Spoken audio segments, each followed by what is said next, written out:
Welcome to another Wednesday's Word. We've been going through the pastoral epistles. Those are the fancy words for 1st and 2nd Timothy and the book of Titus.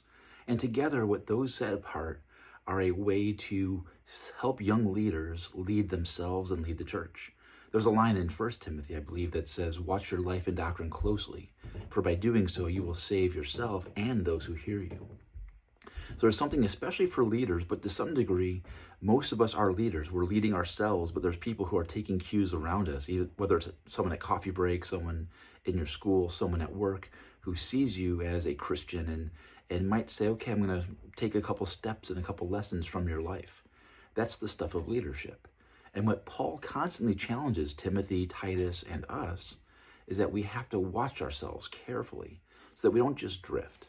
It's really easy to drift off course. It's easy if you're driving to get distracted, start looking at the radio, looking at your phone, talking, and realize that you're not really focused on where you're going. That's how accidents are made. Right now, especially with more smart technology of laser cruise controls and lane correction, some car inventors themselves brag about being able to play video games because their car is on autopilot. And that's not how we need to live our lives. If we watch our life and doctrine closely, it means we slow down. We unplug. We look at the foundations. What am I learning? How am I living? Are these things adding up? And when we do so, that's not how we're saved. We're saved by grace. But it's how we're anchored to salvation. It's how we're living out our salvation. And then other people can take their cues from us. So this week, I encourage you just to slow down and look at some foundations. What are you doing? How are you living?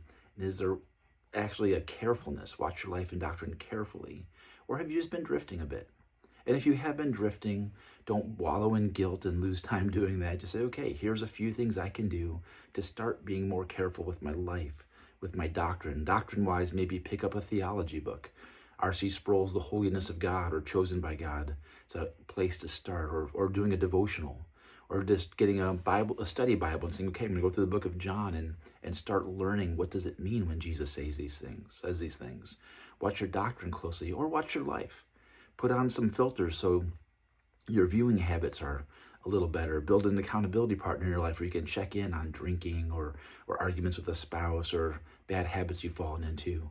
Build practical steps in your life so that you can watch your life and doctrine closely.